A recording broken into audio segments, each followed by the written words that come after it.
Aux sources du fleuve commence un voyage dans le temps sur les traces de tes oiseaux disparus. Audubon was an early environmentalist, and so much of what he worried about came true.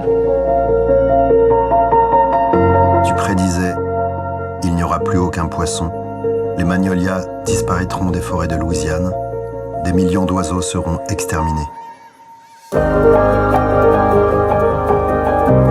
We have 10,000 plus miles of canals and pipelines that have been dredged through these pristine landscapes that once were prairies.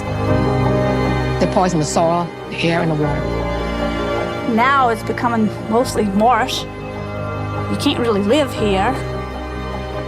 Many artists in this period recognized that there was something to be gathered from the wilderness and documented before it was lost.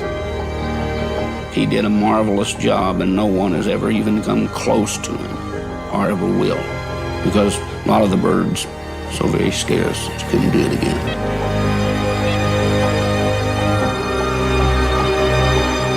This is what happens when you don't take care of the wildlife and the natural lands. You will end up with extinctions. If it don't stop, our children might not live to be our age. Tu écrivais, si toutes les bêtes disparaissaient, l'homme mourrait d'une grande solitude d'esprit.